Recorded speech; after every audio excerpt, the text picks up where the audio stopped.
Dear students, आज की इस वीडियो में मैं इलेक्ट्रिक करंट पे कुछ सेलेक्टिव न्यूमेरिकल्स कवर करने जा रहा हूँ। So moving towards today's first numerical, क्या कहता है इस न्यूमेरिकल में देखो ज़रा। In an atom an electron revolves around the nucleus in a circular orbit at the rate of 6 into 10 raised to power 15 revolutions per second, means that is frequency दी है electron के revolve करने की। हमें क्या करना है, कैलकुलेट द इक्विवेलेंट करंट। हमें I calculate करना है, वो भी particularly in milli ampere. Take value of electronic charge as this. E की वैल्यू दी है ये एलिमेंट्री चार्ज जो होता है उसकी वैल्यू है 1.6 इंटू 10⁻⁻⁹ कूलम। सो जो डाटा पॉइंट्स गिवन है पहले हम उनकी वैल्यू लिखेंगे, फिर देखते हैं क्या फॉर्मूला अप्लाई हो सकता है। सो हमें सबसे पहले जो है आई निकालना है, आई की वैल्यू निकालनी है। गिवन क्या क्या है, that is frequency 6 into 10⁻⁻15 revolutions पर सेकंड है, तो पर सेकंड मतलब सेकंड इनवर्स।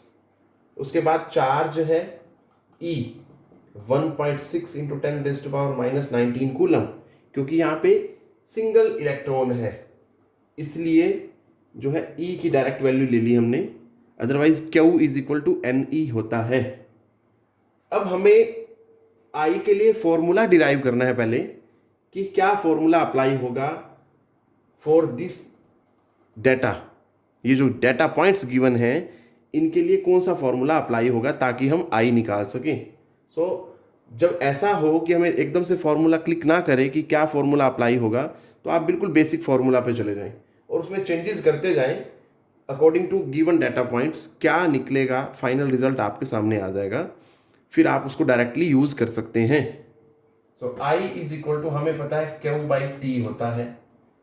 Q जो होता है NE बाई टी। अब जो N है और ये by T number of revolutions per unit time है, तो क्या होगा बेटा, ये फ्रीक्वेंसी में बदल जाएगा और ये फॉर्मूला जो होगा that is E into new.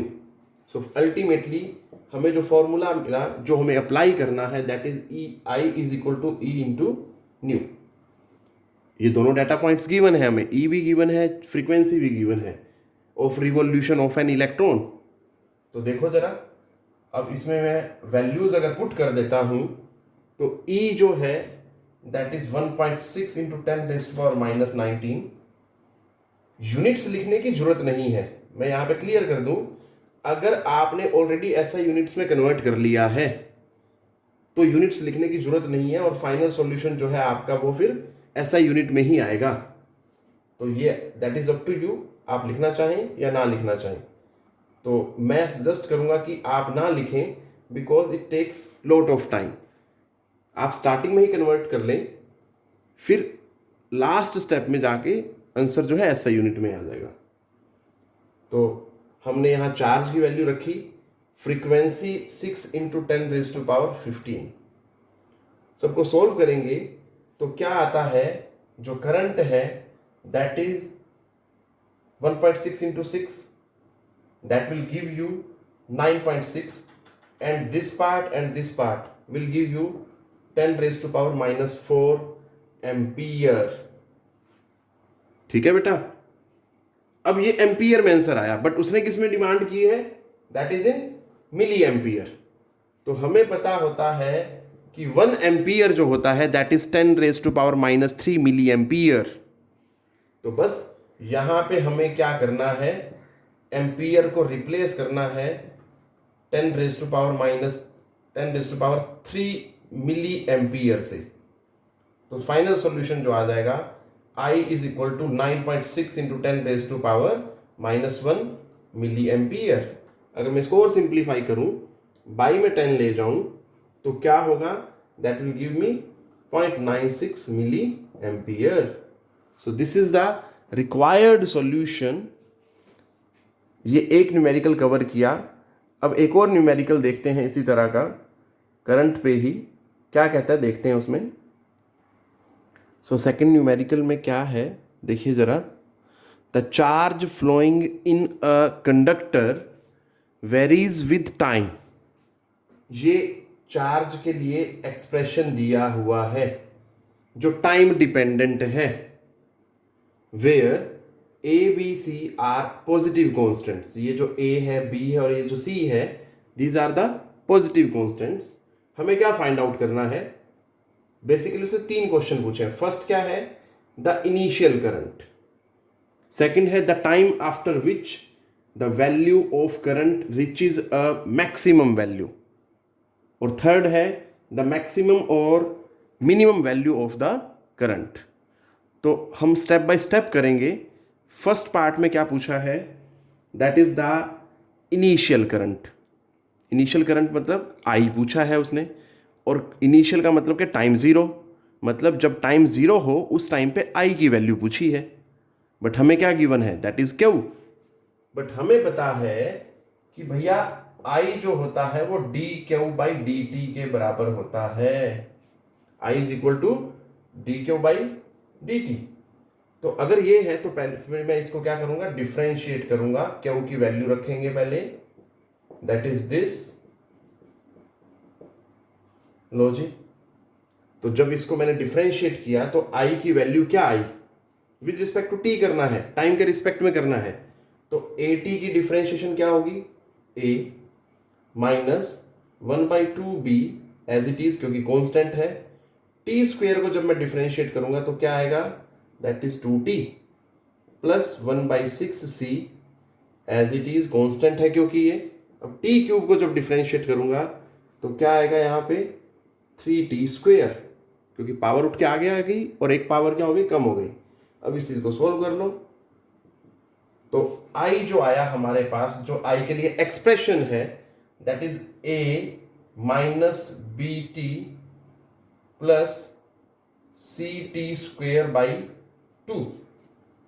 This is expression for current. But मुझे निकालना है initial current. So when t is equal to 0, i is equal to, अब इसमें क्या करेंगे हम? t की जगह पे क्या डालेंगे? 0 डाल देंगे। यहां भी 0, यहां भी 0। We will be getting the initial value of current. So क्या आ जाएगा? i is equal to a, simply. तो मुझे ये पता लगा कि जो इनिशियल वैल्यू ऑफ करंट है दैट इज a। ये फर्स्ट पार्ट हुआ बेटा हमारा। अब सेकंड पार्ट में कहता है मुझे क्या करना है? The time after which the value of current reaches a maximum value. इस पार्ट को जरा ध्यान से करें। हमें यह पता है जब कोई चीज़ मैक्सिमम हो जाएगी मतलब वो कांस्टेंट हो जाएगी, उसके बाद there will be no change for that particular instant. तो अगर वो कांस्टेंट हो जाएगी तो कांस्टेंट की डिफरेंशिएशन क्या होती है? सिंपली आंसर है 0। तो बस मुझे क्या करना है, जब भी मैक्सिमम वैल्यू के लिए क्वेश्चन करना है और पूछा है उसने करंट के लिए, तो इट मीन्स करंट की जो डिफरेंशिएशन होगी उसको आपने 0 के इक्वल पुट कर देना है और सॉल्व करना है सिंपली। तो सेकंड पार्ट को अगर देखें तो क्या है? That is D I by D T को इक्वल टू 0 रखें, आंसर अपने आप आ जाएगा। तो देखो कैसे करता है? D I by D T. अब हमारे पास क्या है? हमारे पास क्या है? दैट इज आई। हमारे पास सिंपली आई है अभी तक, और आई का एक्सप्रेशन क्या आया था? That is A minus B T plus 1/2 C T square. तो यहां से अगर मैं इसको डिफ्रेंशिएट करूं तो D I by D T क्या होता है? तो पहले तो वो निकालें। अब ये अकेला क्या है? कांस्टेंट है। कांस्टेंट की डिफ्रेंशिएशन क्या होती है? 0। फिर आगे आए माइनस बी टी, इसको डिफ्रेंशिएट किया तो minus B plus 1/2 C as it is. T square को जब डिफ्रेंशिएट किया तो 2t कट गया। तो D I by D T की जो वैल्यू आई that is minus B plus C T. अब हमें क्या करना है? इसको इक्वल टू 0 रखना है बस। तो minus B plus C T is equal to 0। तो यहां से जो t की वैल्यू आएगी वो क्या आएगी, दैट इज बी बाई सी। मतलब बी बाई सी टाइम के बाद जो है करंट की वैल्यू जो होगी दैट इज मैक्सिमम और मिनिमम। उसके लिए हमें देखो क्या किया, डिफरेंशिएट किया उसको और इक्वल टू क्या रख दिया, जीरो के। ये चीज ध्यान देनी है। अब हमें ये देखना है थर्ड पार्ट में कि द मैक्सिमम और मिनिमम वैल्यू ऑफ करंट।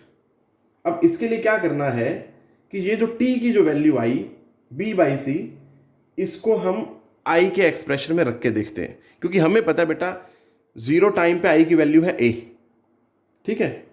अब ये भी एक टाइम की वैल्यू आई है, इस टाइम पे भी हम आई की वैल्यू निकालते हैं और फिर दोनों करंट की जो वैल्यूज आएंगी ये वाली और जो बी बाई सी रखने के बाद आएगी, दोनों को हम कंपेयर करेंगे। दोनों में से कंपेयर करके हम पता लगा लेंगे कौन सा मिनिमम है और कौन सा मैक्सिमम है। पर पर्टिकुलरली सेकंड पार्ट के लिए ध्यान देना है, उसने बोला the time after which the value of current reaches the maximum value. तो जब भी ऐसा हो मैक्सिमम के लिए क्वेश्चन, आपने उसको क्या करना है, डिफरेंशिएट करना और इक्वल टू जीरो रखना है। बट अब थर्ड पार्ट में उसने कंफ्यूजन क्रिएट कर दिया मैक्सिमम और मिनिमम। तो ऐसे में इस टाइम पे करंट की वैल्यू मैक्सिमम होगी या मिनिमम होगी, that we will be deciding by putting the value of t in expression of i, this one. So क्या करना है देखो जरा, थर्ड पार्ट में put t is equal to b by c in i. So क्या आ जाता है, I is equal to a minus b b by c plus c by two b by c का होल स्क्वेयर। वैल्यूज पुट की, solve किया और solve करने पे जो आया I is equal to a minus b square by two c. ठीक है जी, मतलब इस टाइम पे I की वैल्यू आ रही है ये और जीरो टाइम पे I की वैल्यू आ रही है ये। तो अगर मैं कंपेयर करूं, ठीक है जी, क्योंकि देखो ये A है और ये A में से कुछ घट रहा है, इट मींस इस टाइम पे करंट की जो वैल्यू है जीरो टाइम पे करंट की वैल्यू से कम है। सो मैं क्या बोलूंगा, दोनों इन करंट की वैल्यूज को कंपेयर करूं तो क्या होगा बेटा, मेरे पास I जो है मिनिमम होगा और मिनिमम वैल्यू ऑफ करंट क्या होगी, minimum value of current is equal to a minus b square by two c. और ये कब है, जब टाइम क्या है, अगर टाइम भी पूछे तो दैट इज एट दिस। क्योंकि सेकंड पार्ट को अगर देखें तो दोनों कॉन्ट्राडिक्टरी हो गए, ठीक है। सेकंड पार्ट में हम मैक्सिमम वैल्यू निकाल रहे थे, बट ये याद रखना है कि ये जो टाइम की वैल्यू आई, देखो तरीका ये है, जब भी मैक्सिमम के लिए क्वेश्चन होगा आपने उसको ये कर लिया, ये टाइम का एक्सप्रेशन आया, ठीक है। बट अब हमें ये चेक करना है कि इस टाइम की वैल्यू पे क्या जो करंट का एक्सप्रेशन है या जो करंट की वैल्यू है वो मिनिमम है या मैक्सिमम है। वो हमें इनिशियल वैल्यू ऑफ टाइम पे जो करंट की एक्सप्रेशन है या करंट की वैल्यू है उससे कंपेयर करके ही पता लग पाएगा। So this is all about numericals based on electric current. So आप इस तरह से कई सारे न्यूमेरिकल्स हैं जो प्रैक्टिस कर सकते हैं। So I hope you all will practice at home. That's it बेटा, which I wanted to cover in this lecture.